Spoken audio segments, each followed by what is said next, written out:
Hello everybody. Next up, we play host to Aston Villa. European action means we're back to the Thursday-Sunday treadmill, and kick-off this Sunday is at 2 p.m, with all the usual engineering works put in the way of you actually getting there.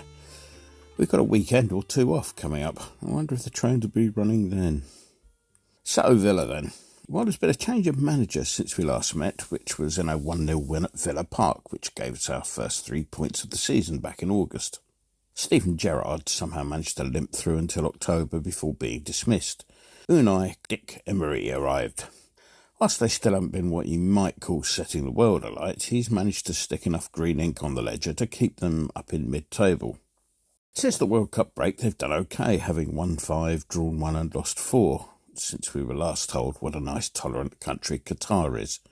Though reports suggest that Villa have ridden their luck in some of those matches. Everton, for example, are trying to work out exactly how they lost 2-0 to Villa at Goodison Park.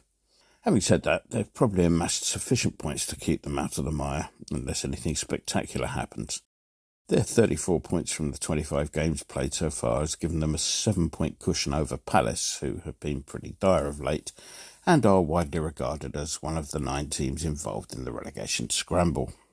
Daisy informs me that they were reasonably quiet during the transfer window, with just the 2 signings coming on board. My beautiful assistant's research tells me that the fee paid to Real Betis for Moreno's services was something in the region of £13.2 million, give or take €1 or 3. Moreno plies his trade generally as a left-back, though wing-back or even out-and-out left-wing appearances have been known. Having come up through the Barcelona youth ranks, albeit without troubling the first 11 at any stage, his Catalonian credentials were enhanced by his appearing for the Catalonian national side last year, his debut coming in a 6-0 defeat of Jamaica last May. Catalonia are of course not recognised by FIFA, having yet to discover oil or ban homosexuality.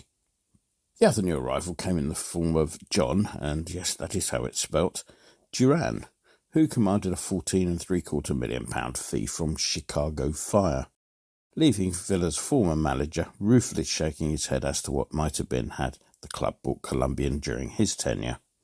The fee has a potential to rise by another £3.3 million with add-ons. Now, from what I've seen of the player, there's a fair degree of raw talent there, but at 19 he's yet to develop some of the more sensible decision-making skills which might push him up a level. Certainly one to watch, however, particularly from the bench. On the injury front this weekend, they'll be without Philippe Coutinho, the more than useful Brazilian who's some sort of muscular injury. Belgian midfielder Leon Dendoncker is also a doubt, recovering as he is from the after-effects of a domestic accident in the home, the details of which are sadly unspecified. Daisy tells me that the most common cause of injury in the home is from falling objects, though those she throws at me when I ask her for some particularly tricky bit of research and not believed to fall into this category. There is a possibility of a return to the squad for Brazilian defender Diego Carlos, whose calf has kept him out in recent weeks, but French midfielder Boubacar Kamara will definitely be ruled out with an ankle problem. There's not much to say about that really, so we'll move on to the wild and wacky world of association football. And the big news is, of course, the suspension of crisp salesman Gary Lineker from Match of the Day until they sort out a policy on his use of social media. Ian Wright, Alan Shearer and others have all said that they won't appear, and it's now been announced that there will be no punditry or analysis on this week's Match of the Day. Now, irrespective of your opinions on what Lineker actually said, there is one fact that is completely and utterly irrefutable, and that is Match of the Day is about to get much, much better. Surely I can't be the only one who won't miss what appears to be some sort of dog job creation scheme for the ignorant. Yes, you, Murphy and Genus. And I'll relish being able to sit through the highlights without having to shout, "Get on with it," every 5 minutes.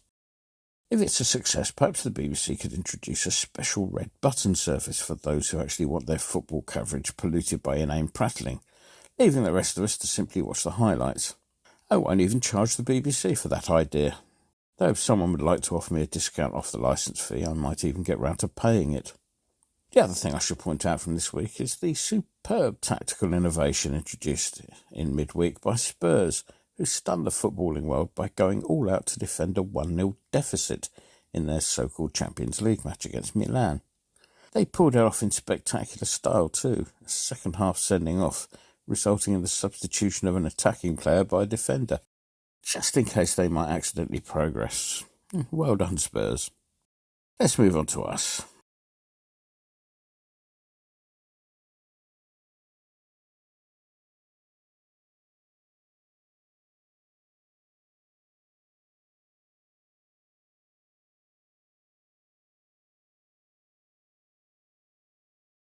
Now, the more observant of you will have noticed that I've been absent these isles over the past week or so, having had to make a trip for Ireland for what we should call family reasons. So I'd like to point out that my absence had nothing to do with my being unable to face writing about the complete abomination that was the visit to Brighton, a match which I also had to miss for the same travel reasons. Having said that, I think everyone's had their say to the nth degree on just how awful it was down in Farmer. The one bright spot seemed to be that Conte clearly took on the tactical ideas arising from our decision to eschew any thoughts of actually trying to win the match into their European farewell. I shan't dwell on the point. I'm going to move on to Larnaca then. And that was a professional with rather unspectacular performance, which, with a bit more composure in front of goal, would have seen the tie completely put to bed already. Having said that, I wouldn't have thought there is much to worry about for the second leg. The game shows just how good Antonio can be when given yards of space to play in, rather than having a Premier-class defender right up his backside all the time.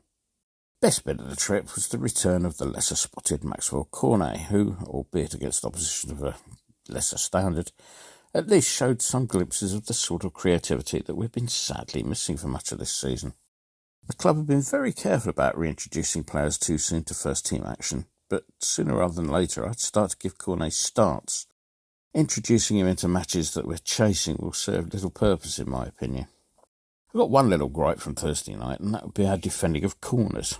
Now that may seem a little bit churlish given that we conceded hundreds of the damn things without actually conceding a goal, but all too often it seemed Aguerd and Areola were going for the same ball, something that had disastrous consequences up at Old Trafford the other week. There seemed to be some discussion between the two of them after the match, and hopefully it's something that can get sorted, as that's something that other teams would have picked up on. On the injury front, the news is that Fabianski, with whom there never seemed to be the same issue with Aguerd at corners, is going to be out for quite a while. Soufal, it has been revealed, is suffering from plantar fasciitis, one of the few things that he and I have in common, apart from a mutual desire to kick certain opponents up in the air, of course. It's a bloody painful condition, I can tell you, so it has my sympathy. As a clue to just how bad it can be, one of the options is an injection they can give you, which itself is so painful that they have to give you an anaesthetic before they administer it. Vlad's said to be available this weekend, and he will have my undoubted admiration should he make it. Paquetá, Antonio and Downs all picked up injuries in Cyprus, with Antonio's the likeliest to keep him out, though one would expect Ings to start against his former club. It's about time the so-called law of the X worked in our favour for once. So, prediction then. Well, I'm going for a big change in attitude as a reaction to Brighton. Players have said a lot in the aftermath of that debacle, and this will all depend on whether those words can be put into action. I'm banking on there still being enough anger about the place over the capitulation to make a difference. So with that in mind, the £2.50 I would have paid towards keeping Match of the Day pundit free for the future will instead be placed on a home win. Make that one 2-1 to us, please, Mr. Winston. Enjoy the game.